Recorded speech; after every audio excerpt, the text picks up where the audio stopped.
Ladies and gentlemen, opening night of the season is here for the Minnesota Wild and the Florida Panthers. We'll take a look at the offseason for both teams and what to expect in tonight's game on today's special crossover edition of Locked On Wild and Locked On Florida Panthers. You're Locked On Wild, your daily podcast on the Minnesota Wild. Part of the Locked On Podcast Network, your team every day. Hey, this is Brandon Duham, and this is Locked On Wild. And welcome into a special crossover episode of Locked On Wild and Locked On Florida Panthers. We are your team every day. Thank you for making both Locked On Wild and Locked On Florida Panthers your first listen each and every day. Make sure with the season here, you subscribe on YouTube and your favorite podcast platforms so you don't miss out on any new episodes throughout the week. Today's episode is brought to you by FanDuel Sportsbook, official sportsbook of Locked On. Make every moment more. Right now, new customers can bet $5 and get $200 in bonus bets guaranteed. Visit FanDuel.com/LockedOn to get started. On today's crossover episode, we will dive into the off seasons for both the Florida Panthers and the Minnesota Wild, how we got to this point today, and some keys to what needs to happen here this evening. My name is Seth Topal, your daily Minnesota Wild insider, host of Locked On Wilds, joined today by Armando Velez of Locked On Florida Panthers. Armando, we're here. We are here. It's opening night. Everything is looking up for everybody except the Edmonton Oilers last night, but that's more on that on another show. Let's just dive right into the recap of the offseason here for the Panthers. Obviously got to the Cup final last year. And so as we look at this Panthers team for this season, what are some of the big changes that the Panthers had throughout the offseason? One of the biggest changes that they had in the offseason was the fact that the salary cap only went up $1 million. So they were just like a lot of contending teams in the NHL. They were going to lose some of their depth pieces for their Stanley Cup run. One of them being Radko Gudas on the blue line as well. We knew that I personally knew that the Florida Panthers were not going to be bringing him back based on age, term, and all. The only reason I would have seen him being brought back to the Panthers would be if it was like a 1-year term, something like that. But congratulations to him on getting paid for him in Anaheim. And Alex Lyon, the guy who got them there, he was going to always take a one-way contract after him getting the Panthers to the Stanley Cup the Stanley Cup playoffs before Sergei Bobrovsky took them to the final.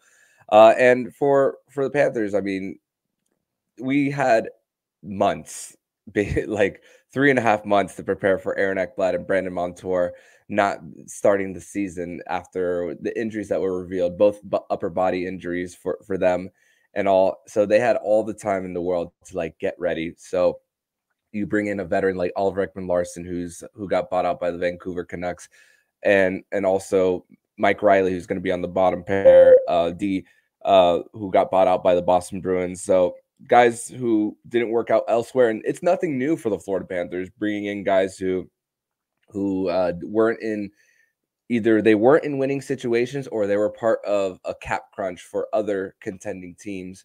They're coming into the Florida Panthers on a cheaper deal because they want to win.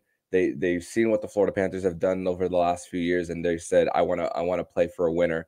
And then you have some guys for the Florida Panthers who are just trying to scratch the surface as far as trying to make an impact in the NHL, because for the Panthers, this is the time when you're trying to contend. You have to take advantage of some cheaper contracts on the books too. Unfortunately, they did lose Grigory Denisenko to waivers to the Vegas Golden Knights, where they put him on Vegas, put him on waivers, and then nobody else claimed him. So he's going to be starting in Henderson in the AHL. But Mackie Semiskevich, their first round pick from the 2021 draft, is going to be part of the lineup as well. Justin Sourdif, I'm not sure if he's going to play opening night for the Panthers, but they will be without Sam Bennett, so you never know what the lines are going to look like. So Sam Bennett is out tonight against the Minnesota Wild. So we're going to see what happens as far as the forward groups. And then there's and this guy might not also be playing tonight neither, but a guy who came from overseas in Juvis Belinskis signed his ELC back in April. The Florida Panthers scouting team found out about him in the World Championships last year, and then they signed him in April. And then him being part of the mix, getting used to the North American game, he's going to be part of the mix. So there's so much great internal competition for the Florida Panthers throughout training camp, and I think it's going to be a great thing once those two do come back, which the only one on LTIR is Ekblad. So there is a chance that Montour could be back a lot sooner than later. Armando, I know last year it was a little bit of a, I guess, rocky start for the Panthers, but they really found their footing in being able to get to the postseason, and obviously we know what happened after that. What do the Panthers need to do this year to get off to a better start under Paul Maurice and give themselves a little more sure footing as the season unfolds? I think the power play has to be. I think it has to be on point to start the season. And I loved how the power play looked throughout the preseason. Even in games that they did not score, I loved how the puck movement was. You have an experienced man in Oliver Ekman-Larsson who can run it while the Florida Panthers are waiting for the reinforcements to come back. You see him attempting cross ice passes from the right point to the left wing circle, getting Evan Rodriguez to fire a one-timer shot. We know a lot of people know more now what Matthew Tkachuk can do when the puck is in his possession behind the goal as well, and then waiting for the play to develop for someone to cut in as well. And even at 5-on-5 as well, I mean, you're like I mentioned earlier, Sam Bennett's not going to be a part of the mix. Eetu Luostarinen, I've not mentioned him yet, which the flexibility of Eetu Luostarinen to play on the wing and then come up to center as well. Part of a trade that was even before the Bill Zito era with Dale Talon's last trade deadline. The fact that this management group was able to find something for him as far as a role in multiple places in the lineup, it's such a luxury for the Panthers as far as that. And the centers are going to definitely have to step up as far as protecting the neutral zone as well, because we don't know what the defense is going to look like as a whole.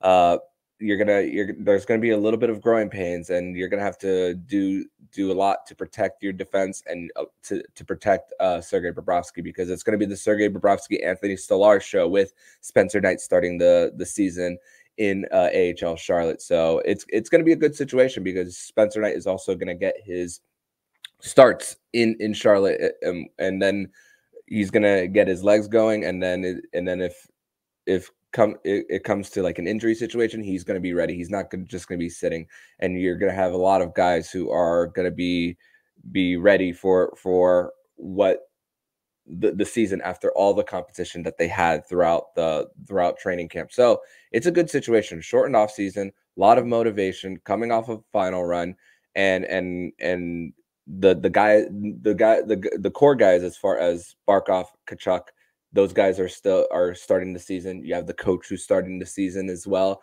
So there is a possibility that the Florida Panthers could have a really good start this season. And we will see how things play out as we get things started. All right, we're going to flip and talk a little bit about the Minnesota Wild, getting to tonight's action. But first, we will step aside as we continue today's crossover episode of Locked on Wild and Locked on Florida Panthers after this. Step into NFL season with FanDuel, official sportsbook of America. Right now, you can get $200 in bonus bets guaranteed when you place a $5 bet. That's $200 in bonus bets, win or lose. If you've been thinking about joining FanDuel, there is no better time to get in on the action. The app is incredibly easy to use with a wide range of betting options, including spreads, player props, over-unders, and more. Just as an FYI, for tonight's game, the Minnesota Wild are minus 137 on the money line. The over-under is 6.5. So if you are feeling inclined to put something on tonight's game, again, Minnesota Wild minus 137 on the money line. Florida Panthers plus 114 are your odds. Either way, visit FanDuel.com/lockedon to kick off the NFL season. FanDuel, official partner of the NFL.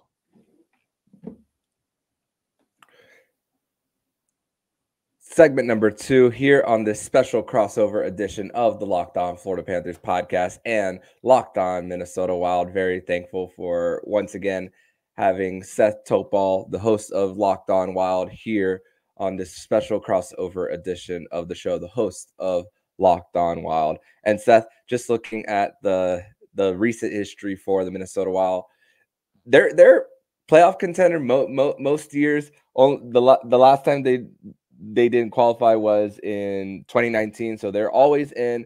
The last time they made the second round was 2015, so kind of a team that's kind of trying to take that next step as far as first round woes, as far as that in the Western Conference as well. But there's a lot of growing pains that are going to happen with the Minnesota Wild as far as what we're a topic that's been going back 2 seasons because of their buyout history as well. The Zach Parise, Ryan Suter, it's still a lot of pain, and I'm seeing on Cap Friendly the pain that it's only 21 rostered players on the team. I mean, the Panthers last year with their buyout of Keith Yandle only were able to carry 20 players. So we've seen what a roster crunch can really feel like as far as depth. But Cap is going to be going up 4.5 million, somewhere around there, 4.5. So it's and then even next year after that, it feels like the Minnesota Wild are really going to be able to go on a spending spree as well. But Minnesota, the issue from an outsider's perspective has been depth scoring for the Wild. That has been a constant conversation. We know what Kirill Kaprizov can do whenever he's on the ice, but what with the limited amount of cap space available for the Minnesota Wild, what has the front office and management done in order to help Kirill the thrill?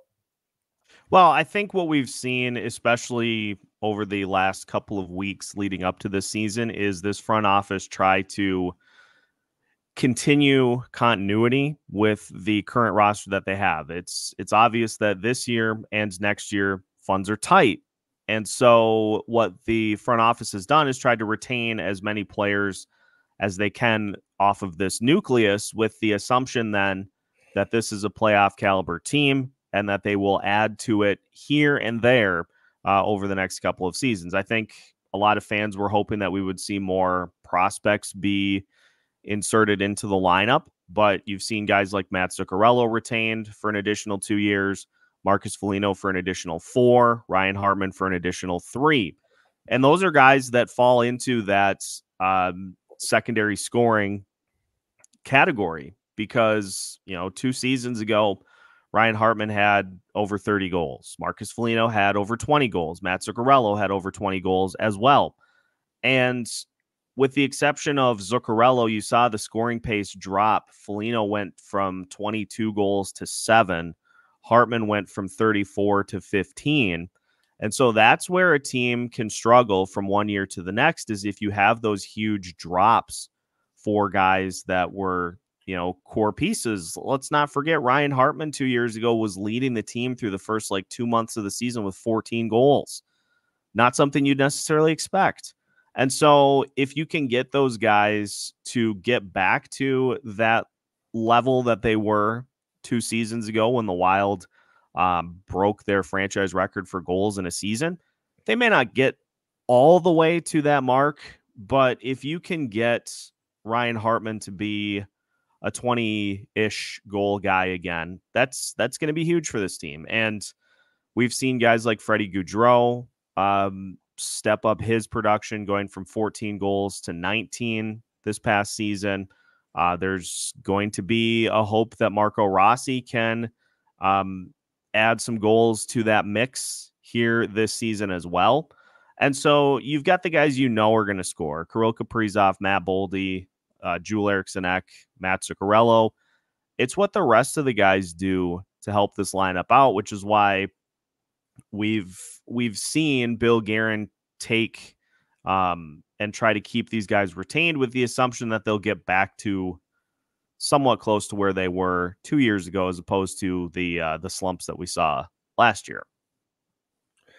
Yeah, and one thing that Bill Guerin has been aggressive with, and he's not afraid to bet on his guys. I mean, Matthew Boldy and Kirill Kaprizov are two guys that he bets on when it comes to giving contract extensions. I mean, in the shortened season, Kirill Kaprizov, we don't know what we get out of a shortened season. Can he do this again? You give him an extension, and then he's still performing at the level. And that's the same thing. Matthew Boldy, I don't think he played over 60 games before getting his extension as well. That was a comparison a lot with Eric Brandstrom of the Ottawa Senators. Jake Sanderson, of the Ottawa Senators, about not playing as many games and then getting a huge extension as well. So Matthew Boldy, a young prospect for the Minnesota Wild, who's definitely going to be relied on. You mentioned Marco Rossi earlier, and then on the defensive end, Brock Faber as well, which the part of the roster crunches that the Minnesota Wild have dealt with was unfortunately losing other depth pieces. I mean, I'm sure you mentioned Kevin Fiala a lot over the last few years about getting something back for him as far as what they had, because you would have had to trade 2 other players or something in order to keep them as well. So I feel like that's going to be definitely big for them. Was checking Daily Faceoff, and I'm seeing that there could be an injury to Jared Spurgeon. Is there any update on the status of Jared Spurgeon? Yes, it is an upper body injury for Jared Spurgeon. His official designation is week to week, so he will not play tonight, which is obviously a huge blow for this Wild decor. There is hope. There's optimism that he is not going to have to be put on long-term injured reserve.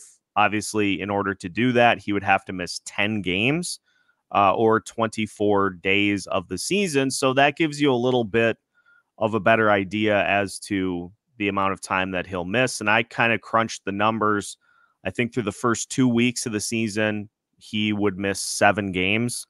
After that would be 3 weeks, would be 10 games. 4 weeks would be, I think, 13. So you can kind of do the math there that they expect that he'll be back probably right around 2 weeks, maybe a little longer than that, which is going to be a huge lift for this team. But in the meantime, you're asking a lot of a guy like Alex Goligoski, who is getting up there in age. He's going to slide in with Jake Middleton on that D pairing, and then you've got John Merrill and Kalen Addison on your third pairing. Those guys had some struggles last year. And so it's going to be important for the Wild between the pipes to just be rock solid. Filip Gustavsson, especially at just grabbing rebounds with a guy out there, with a guy not in the lineup like Spurgeon, who is just so good at kind of handling things in those instances. Those goalies are just going to have to be aware of where the puck is at all times, because rebound goals is something that has bitten this team considerably over the last few seasons. So that's going to be huge for the Wild, especially with some tricky opponents to start the year. But they've navigated these types of injuries in the past. I mean, they lost Kirill Kaprizov for like 20 games last year, and Matt Boldy stepped up and took the offense to new heights. So it's all about just next man up with this team, and hopefully they'll be able to get through this first part of the season without Spurgeon relatively unscathed. Yeah, definitely a lot to ask of Jonas Brodin, Brock Faber, and all, and definitely that's going to be huge for Filip Gustavsson, which that trade the Ottawa Senators is looking really good right now for the Minnesota Wild. Even though a lot of people still love Marc-Andre Fleury, I know he's not the main starter anymore, but still, gotta love the goalie tandem for the Minnesota Wild, especially. But we are going to transition over to segment number 3, where we are going to discuss more of tonight's matchup, maybe a little bit of a recap of last year's season series as well, and who wins tonight.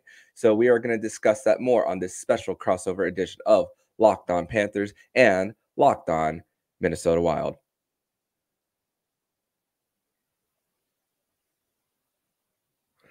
Today's episode is brought to you by Sleeper, and the NHL season is finally here. Have the Florida Panthers or the Minnesota Wild, will they have the season that we've been yearning for? I absolutely love the NHL, and I know you do too. And I want to tell you all about the Sleeper app. The Sleeper app is the official daily fantasy app of the Locked On NHL Network, and it's my go-to for daily fantasy sports, especially daily fantasy hockey. With Sleeper, you can win 100 times your cash on daily fantasy. The NHL has never been more exciting than it is now, with studs like Connor McDavid, Alexander Ovechkin, Sidney Crosby, Cale Makar, and for the Florida Panthers and the Minnesota Wild side of things, you're talking about Matthew Tkachuk, Alexander Barkov, Kirill Kaprizov, Matthew Boldy. Those are guys that you could definitely be looking for. Just pick more or less the stats for these stars, like goals, assists, saves, plus, minus, and more. You heard me, Panthers and Wild fans. 100 times a payout on Sleeper, so start paying attention and get your picks right, and you could win big. Use promo code LOCKEDONNHL and you'll get up to a $100 match on your first deposit. Terms and conditions apply. That's Locked On NHL. See Sleeper's terms of use for details. Welcome back to today's special crossover episode of Locked On Wild and Locked On Florida Panthers. Once again, we are your team every day. Seth Topol and Armando Velez finishing off our conversation, taking a look at tonight's matchup. And Armando, let's do this. We'll go through some keys to start, and then we can take a look back at how these two teams have matched up over the last few seasons. I'm doing that because it's been pretty Florida heavy in terms of the head-to-head matchup. So for keys, I'll just start with a few for the Minnesota Wilds. Obviously, both teams have some injuries to their D-cores. And so for the Minnesota Wild, offensively, that is something that they're going to need to exploit here tonight. Get that Kaprizov line going, the Boldy line. Those will be the two lines that are tasked with a good majority of the scoring this season. So get those guys going, take care of opportunities and chances. But you shouldn't come away in a game like this feeling like you left shots on the table. And especially with Sergei Bobrovsky in net, the wily veteran, you got to test him. There were so many times last year that this Wild team just did not test goalies. I mean, Martin Jones with Seattle, I think the Wild had in a game they got shut out like 22 shots. Can't do it.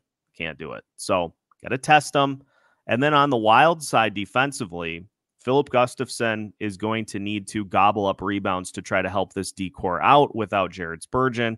That's another big key in my mind. And then Kaprizov, take the wheel. Kirill is, I think, hungry now that he is the alternate captain, and also with the fact that his season was interrupted last year due to injury. I think he's hungry for a little bit of a revenge tour this season. So if he can get off to a hot start, always puts on a show on opening night. If he can get off to a hot start, that's going to certainly help out the Minnesota Wild in victory here tonight. Armando, what are some keys for the Florida Panthers to come away with a win? Yeah, just going back to the season series before from last year. I mean, you had one game that was a high-scoring game, and the other one was just a goalie duel between Gustafsson and Bobrovsky before the Florida Panthers ended up winning that in a shootout in the Minnesota in the game at XL Energy Center last go around. It's crazy. The first matchup, I remember messaging you saying, well, I guess the Minnesota Wild are going to come here with come to Sunrise with a win, because that was the start of the Alex Lyon era for the Panthers, if you want to call it an era, but the stint for him. when they were struggling with their goalie injuries as well. And for the Panthers, it's really going to have to go down to protecting the middle of the ice for the Panthers. As far as that, the Panthers motto is aggressive forechecking team, chip and chase as well. Win your battles in the corner, and there's going to be also, what are you going to see out of the bottom pairs as well? The Panthers are going to be going with have Nico Mikkola as far as their second pair. He's seen as the Radko Gudas replacement. He got a little bit of term. How are you gonna manage as far as preventing pucks from getting to the front of the net? What's that gonna be like for the Florida Panthers as well? And for the Panthers, I have no doubt that Matthew Tkachuk is going to be coming into this one and continuing what he built off the previous season. I mean, 24 years old coming into this and still young in his prime. But Alexander Barkov, historically in a Florida Panthers sweater, always gets off to a slow start points wise. The defensive game, I have no complaints about him as well, about what he can do as far as back checking and transition as well, and how he moves the puck in the middle of the ice as well to get the good first pass once they enter into the zone. But I want to see more of what Alexander Barkov can do as far as that, because he, especially on the power play, there's a lot of patience with Barkov, especially with a lot of movement as well. And I want to see him shoot the puck more, especially. I want to see more of that on special teams, because they are still missing some guys as well. You have three fifths of the power play from last year on power play one in him, Tkachuk, and Sam Reinhart in that bumper position. Sam Reinhart last year as well. It took him until game 11 or game 12 to get his first actual goal of the season. It wasn't until a game in November against the Anaheim Ducks where he got two of them, thankfully. But Sam Reinhart as well. How is he going to carry himself on the power play and on that third line? Because the third line is gonna not only is going to feature him and Anton Lundell, who we're expecting Anton Lundell to have a big third season, as he is going to be an RFA this year. But if Mackie Samoskevich ends up playing on that third line, how are they going to ease him into the mix as well after spending the last part of last season under a PTO with the Charlotte Checkers, their Florida Panthers affiliate, before signing his ELC coming out of the University of Michigan? There's a lot of hockey that Mackie Samoskevich has played as far as tournaments, NCAA tournament, Calder Cup playoffs, and then being a black ace for the Florida Panthers in their Stanley Cup playoff run. So there's a lot. So he's been like a sponge as well over the last few months. Also performing in development camp, rookie showcase as well. So there's a lot of hockey and a lot of information that he's getting, and even in those situations, he's still found a way to make the opening night roster. So it's a lot, but it just goes to show the commitment there for Mackie Samoskevich and himself. We're really excited to see the rookie lap that he's going to be taking at XL Energy Center tonight. And it's definitely going to, and I'm also interested to see where Paul Maurice puts him as well, because thankfully Nick Cousins can play in different parts of the lineup as well. He can play on the second line, third line, fourth line, right wing as well. So the Panthers have a good situation of guys who can play in different parts. And of course, Sergei Bobrovsky. That is going to be a definite key of how he manages through screens as well, rebound opportunities, how the Florida Panthers are going to prevent screens in front of him as well, and how they body up on rebound opportunities to just get the puck out. So that's going to be huge for the Florida Panthers. Armando, who do you think wins tonight? It's funny because I think with the Florida Panthers, it's going to be some growing pains as well, but I do think that it's going to. I do think that they are going to get off to a good start tonight. I'm going to say this whole road trip is going to be a 2-1 road trip for the Florida Panthers. As far as that, I do think they are going to get a win tonight against the Minnesota Wild. I think it's going to be an overtime win for the Panthers. They struggled getting overtime wins until the latter part of last year. It wasn't really until they got a win after trailing after the second period. It took until late January to get it. I don't think that's going to happen this time around. So I think they're going to get a win. It's going to be maybe like a 3-2 win for the Florida Panthers over the Minnesota Wild. I think they're going to go also into Winnipeg and get a win as well. And I think they're going to drop their Monday game against the New Jersey Devils. So not only a prediction for tonight, but a prediction for their 3-game road trip before they open at home next Thursday against the Toronto Maple Leafs. What says you? I think I like 3-2 as the score. I am, however, going to pick the home team to win here tonight. I think we'll see a just vintage performance from Filip Gustavsson in his first start of the season. I think we'll see a Kirill Kaprizov goal, but here's the spicy take. I think Marco Rossi scores tonight. I think there's been a ton of good momentum for him heading into this season, and I think he will light the lamp here tonight. I don't know if it's the game winner. I'm not going to go as far as to try to predict that sort of thing, but I think he scores tonight because it just feels like the stars are kind of aligning a little bit, that we're going to see better from him than we did in his stint last year to start the season. So 3-2 Minnesota Wilds. Regardless, both fan bases should be in for a good one here tonight. And make sure that you subscribe to both podcasts so you don't miss out on any new content as we cover this game and the rest of the season. You can find both shows with new episodes every Monday through Friday as part of the Locked On Podcast Network.